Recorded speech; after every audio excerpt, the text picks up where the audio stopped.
نبی مکرم صلی اللہ علیہ وسلم نے فرمایا کہ یہودی، عیسائی اور مسلمان کے ساتھ سلام کا کیا طریقہ ہے؟ قال رسول اللہ صلی اللہ علیہ وسلم لا تبدأوا اليہود ولا النصارى بالسلام،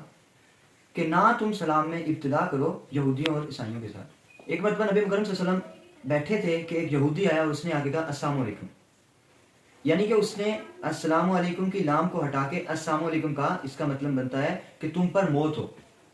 تو نبی مکرم صلی اللہ علیہ وسلم نے اس کے جواب میں صرف یہی کہا کہ وعلیکم، اور تم پر بھی۔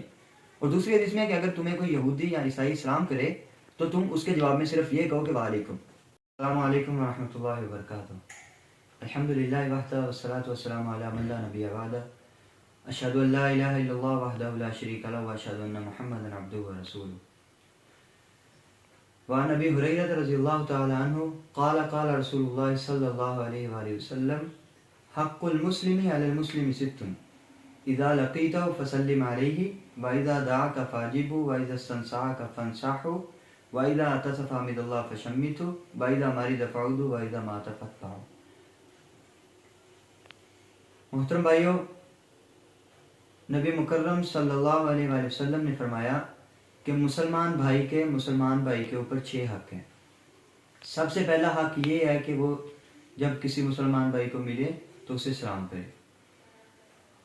اور دوسرا حق یہ کہ جب کوئی مسلمان بھائی آپ کو دعوت دے تو اس کی دعوت کو قبول کرے،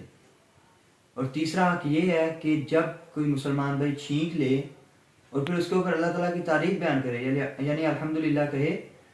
تو دوسرا مسلمان بھائی سننے والے کے اوپر اس کا حق ہے کہ اس کا جواب دے۔ اور چوتھا حق یہ ہے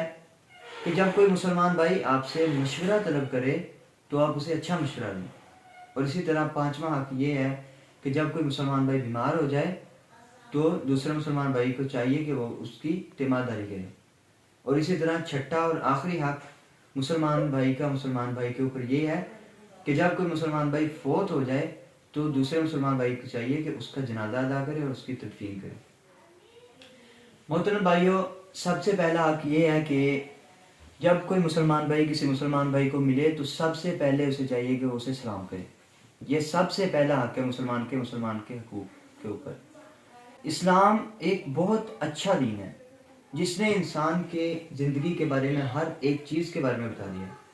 اور اسی طرح سلام کے بارے میں مختلف احادیث ہیں جن کے اندر ذکر کیا گیا ہے کہ کس حالت میں انسان کو کس طرح سلام کرنا چاہیے۔ نبی مکرم صلی اللہ علیہ وسلم نے ارشاد فرمایا کہ سلام سے انسانی دلوں کے اندر جوڑ پیدا ہوتا ہے، یعنی ایک دوسرے کے اندر محبت پیدا ہوتی ہے، اور سلام کرنے سے سلام کرنے والا بھائی دوسرے بھائی کو اللہ تعالیٰ کی رحمت اور اللہ تعالیٰ کی برکت اور اللہ تعالیٰ کی سلامتی کی دعا دیتا ہے۔ اور دوسرے نمبر پہ یہ کہ نبی مکرم صلی اللہ علیہ وسلم نے فرمایا کہ یہودی، عیسائی اور مسلمان کے ساتھ سلام کا کیا طریقہ ہے؟ قال رسول اللہ صلی اللہ علیہ وسلم لا تبدأوا اليہود ولا النصارى بالسلام، کہ نہ تم سلام میں ابتدا کرو یہودیوں اور عیسائیوں کے ساتھ۔ ایک مرتبہ نبی مکرم صلی اللہ علیہ وسلم بیٹھے تھے کہ ایک یہودی آیا اور اس نے آگے کہا السلام علیکم، یعنی کہ اس نے السلام علیکم کی لام کو ہٹا کے السلام علیکم کہا۔ اس کا مطلب بنتا ہے کہ تم پر موت ہو۔ تو نبی مکرم صلی اللہ علیہ وسلم نے اس کے جواب میں صرف یہی کہا کہ وعلیکم، اور تم پر بھی۔ اور دوسری حدیث میں کہ اگر تمہیں کوئی یہودی یا عیسائی سلام کرے تو تم اس کے جواب میں صرف یہ کہو کہ وعلیکم۔ اور اسی طرح مسلمان بھائی کو سلام کرنے کا طریقہ، جب کوئی مسلمان بھائی بیٹھا ہوا ہے تو چلنے والا بندہ آیا، اسے چاہیے کہ وہ بیٹھے ہوئے کو سلام کرے۔ سلام ایسے کرے کہ سوئے ہوئے اگر ہوں تو ان کو جاگنا آئے، اور جو جاگنے والے انہیں سلام کا پتہ لگ جائے۔ اور اسی طرح نماز کی حالت کے اندر بھی سلام کا طریقہ کار بتایا گیا ہے۔ بندہ نماز پڑھ رہا ہے تو پیچھے سے آنے والا کہتا ہے السلام علیکم آہستہ آواز میں، تو جو سننے والا ہے نماز کی حالت میں اسے چاہیے کہ وہ سلام کا جواب اس طرح دے، ہاتھ نہیں دینا، صرف ہاتھ کا اشارہ کرنا ہے۔ اور اسی طرح جب انسان پیشاب پخانہ کر رہا ہو تو اس ٹائم نبی مکرم صلی اللہ علیہ وسلم نے منع کیا ہے کہ کوئی بندہ سلام نہ کرے، اور اگر کوئی سلام کرتا ہے تو اس وقت اس کا جواب نہیں دینا چاہیے۔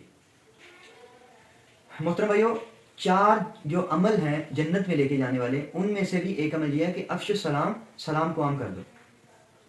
سلام کو اتنا عام کرو کہ لوگوں کو اس کی فضیلت کے بارے میں پتہ لگ جائے۔ اور اتنی تائید کی گئی ہے سلام کرنے کی، نبی مکرم صلی اللہ علیہ وسلم نے فرمایا جب 2 بندے آپس میں مل کر جا رہے ہوں اور راستے میں ان کے درمیان کوئی رکاوٹ آ جائے تو جب وہ اس رکاوٹ کو پار کرنے کے لیے علیحدہ ہوں اور پھر آگے جا کے ملیں تو پھر ایک دوسرے کو سلام کریں۔ اور سلام چھوٹا بڑے کو سلام کرے یا بڑا چھوٹے کو سلام کرے دونوں طرح ٹھیک ہے، لیکن حدیث کے اندر ہے لیسلم الصغیر علی الکبیر والمار علی القائد والقلیل علی الکثیر والراکب علی الماشی، چاہیے کہ چھوٹا سلام کرے بڑے کو، تاکہ اس کے اندر ادب کا بھی ذکر آیا ہے کہ چھوٹے کو چاہیے کہ وہ بڑے کا ادب کرتے ہوئے پہلے سلام کرے، اور چلنے والا سلام کرے بیٹھنے والے کو، تھوڑی جماعت سلام کرے بڑی جماعت کو، اور آخر میں سوار سلام کرے پیدل چلنے والے کو۔